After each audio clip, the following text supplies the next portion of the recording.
Hello YouTube. It's 2:41 p.m. So I'm on the light rail and I'm heading towards Pak-N-Stor, and it just occurred to me, hey, I should get off the train at 32nd Street and check out where that warehouse is, just so I know exactly where I'm going to tomorrow, and just kind of, I don't know, just kind of scope out the place so I know a little more what I'm doing. And then it occurred to me as I was gathering my stuff and getting ready to depart the train that there is no light rail station at 32nd Street. And there's 32nd Street, which you can't see because of the no face mask sign blocking the view out the window. Guess I can move to the other window. Yeah, it makes zero sense to me that there's that they put in an extra light rail station over by La Girls, where there's not a cross street and not a transfer to another route, but there's no station at 32nd Street. Blows my mind. I mean, I shouldn't say I don't know why. I do know why. Because there's a facility there called Ability 360, which is a rehabilitation and life skills training center for disabled people, people with physical disabilities, quadriplegics, and amputees, and the blind. Actually, Priscilla was at one point in time getting services there when it was looking like she would become completely blind due to her diabetic retinopathy. 38th Street in Washington, Gateway Community College. Anyway, yeah, that's the lack of a station at 32nd Street blows my mind, because as you go up the Central Corridor, where it's all upscale office buildings, there is a stop every half mile. Every freaking half mile. But here in Washington, where it's a little more hood, it's a mixture of industrial and kind of ghetto residential. And yeah, there's the only stops that they've bothered to put in on this stretch of Washington Street are to attractions that make Phoenix look good. Like Gateway Community College and this park and ride that goes with Gateway Community College. And the next stop, which is only 3/4 of a mile from here, that one specifically exists as a transfer point to the SkyTrain and to the airport. And the next station up, it used to be the next station didn't happen until you got all the way to Priest, and that's not Phoenix, that's Tempe, so of course that's nicer. And that's a long distance with no stops, going from 44th Street in Phoenix to Priest Drive in Tempe. And the only reason that they added a station, they call it 50th Street Station, which to me is silly because there is no 50th Street there.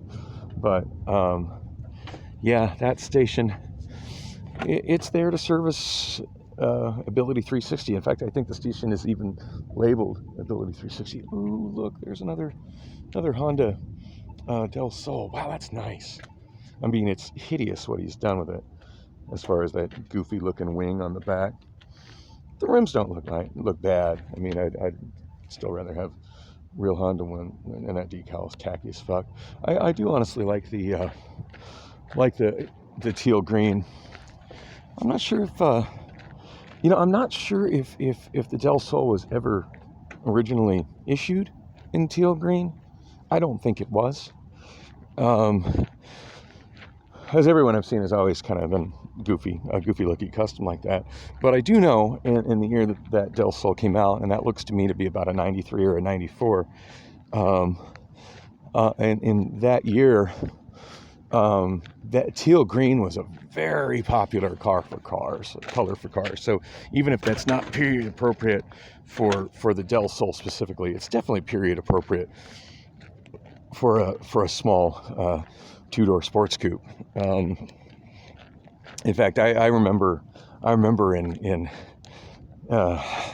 93 and 94. 93 was the year that I went independent with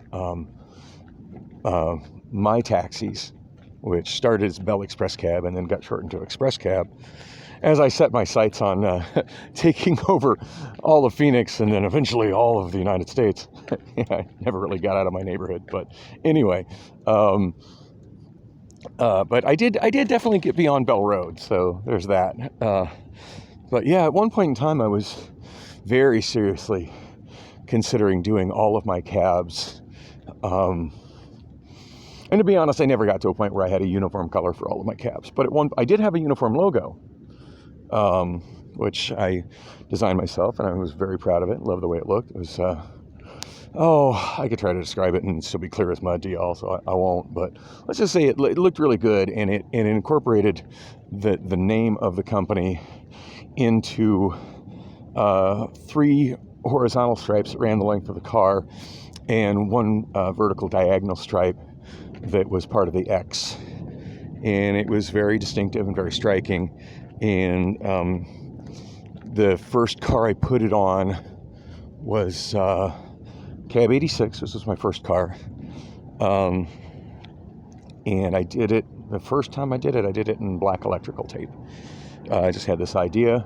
I kind of sketched it out, and I'm like, you know what?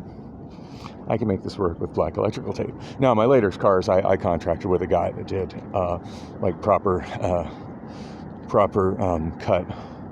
I forget what the hell you call the machine that cuts it. Priscilla actually owns one, interestingly enough.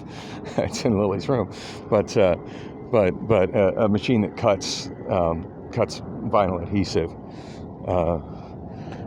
to make logo decals. And it's just somebody who was one of my regular passengers. He told me he did that. I'm like, really? That's amazing. And he actually, the funny thing was that guy, the first time he rode in my cab, he complimented me on how good the decals looked, and I just laughed. I said, "Dude, I did that with a razor blade and electrical tape." He's like, "No kidding." And when I got out, he like stopped and took a look at it, and was just like, "That's really impressive." And then he kind of explained to me what he did, and actually invited me in to take a look at his machine, and it looked like a giant computer plotter. Now, granted, Priscilla's isn't that big. It's about the size of a standard printer, but it's also limited to only doing things that are, processing pieces of vinyl that are so wide, whereas his could do much larger, big enough to cover a car. Yeah, wow, I got totally sidetracked there, didn't I? Anyway, yeah, at one point in time, I was really seriously thinking about going with a teal color, because that bright teal was becoming very popular on new cars, and especially like sportier looking 2-door cars. And I thought that it would be distinctive. And of course, a big thing is a cab. Nowadays it's all about just being incognito with a rideshare vehicle. I mean, the last time I looked, Uber wouldn't even allow you to have like, you could have almost any 4-door sedan, but you're specifically not allowed to have a Ford Crown Victoria, because they felt that looked too much like a taxi. Whereas, back in the day when that sort of thing would have been considered illegal and a violation of Arizona livery laws, which, interestingly enough, I just reviewed early this morning. I'll explain that later. Actually, I stumbled across those laws when I was looking up the laws for, I was calling them implied crosswalks yesterday. They're actually, the legal term for it is unmarked crosswalks. And where I'm standing to that corner there, that is an unmarked crosswalk. Granted, most drivers don't acknowledge it as such, but it is. Anyway, that's what I was looking up, and as I was scrolling through, I noticed that, I remember, when I had my taxis, that there was livery laws, and I had to follow those, and I did follow those. But now there's a whole separate category underneath it for, I think they call it peer-to-peer, and basically ride-sharing vehicles, which to me is horseshit, because they're fucking taxis. Like, there is, from a business standpoint, there is no difference between an Uber and an owner-operator taxi, other than an owner-operator taxi is had to be licensed and registered and insured as a cab at all times, whereas an Uber isn't. But yeah, basically that just hosed legitimate cab drivers, and try to get off my soapbox about that. But yeah, so back in the day when all cabs, had to be properly marked, and the livery laws did require that you had to have your rates posted outside the car in a very specific sort of way, and that was about the only thing that you had to have visible outside the car. That and your certification with the Department of Weights and Measures. But as far as how you put your cab number, if you used cab numbers, that wasn't even a required thing, but how you put your cab number and how you did your company logo and what colors your cabs were, that was up to you. But it was certainly at that time period in your best interest to be distinctive. And Metro Taxi had a very distinctive look. Yellow Cab had a very distinctive look. Checker Cab had a very distinctive look. Neil's Cab, those Bears Care, very distinctive look. And I had a very distinctive look for Express Cab. It never got to the point of uniform of a specific car color, but one thing I was definitely considering, and I never did get one this color, by the way, but I was certainly considering it, was going with that shade of teal and the decals, the Express Cab logo, and then of course the lettering for the cab number, and also the lettering for the phone number, and for the rate, where the rate had to be posted. I was going to do that all, in the matching black, which would have been similar to how Cab 86 was. Cab 86 was originally gold, and it had all that stuff in black. But I was thinking serious about doing that teal. I figured nobody else had green cabs. This is long before discount cabs went green. Nobody else had green cabs in the valley, and that metallic kind of teal is very distinctive looking. What I initially ended up settling with on the last cab that I decaled was actually Cab 86 after I rebuilt it, and what I ended up going with, and I absolutely loved the look, and at that point I was hooked on it, and I continued doing it. That was the look that was the goal. But I went with a gloss black, and hey, there was a gloss black vehicle blocking the sidewalk. I cut him some slack, and there's no way he could have seen traffic without pulling that far out. Anyway, he went with I went with a gloss black, and did had my dude do the decals in the Express Cab logo in oh man, I just missed the gate. Had him do the Express Cab logo in the other decals in reflective white, which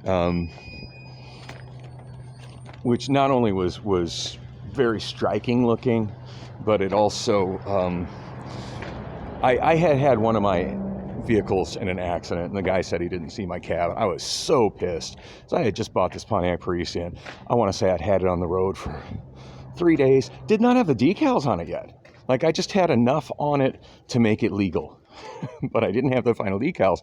My guy was working on getting the Express Cab logo cut to put on it, and third day, some dude literally turned left into me. And of course he was drunk. And this was on Bell Road near 16th Street. I forget the name of the apartment complex, but I want to say Rancho Seco. For some reason that's sticking in my mind, and that might not be right, but at any rate, yeah, dude fucking just fucked up my car that I had spent weeks trying to find just the perfect used car that I could finance, because I was kind of cash poor at the moment. The perfect used car that I could finance and do up as a cab, and I had found it in 3 days. Just fucked up the body on it, and that thing was perfect. Like, it had never been in an accident. It was just flawless, low mileage. But yeah, the last one I put on, I went with that black.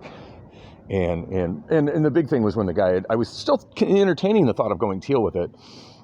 But my guy had showed me, and I wish I could remember his name. It was in the decals for me. He had showed me this reflective white, and it was, I mean, it was like the lettering on like highway signs. You know how when your headlight hits a highway sign and it just reflects right back in your eyes, nice and bright. It was like that, and I'm like, yes, that will make my cars way more visible at night to idiot drivers that aren't paying attention and say, I didn't see the cab.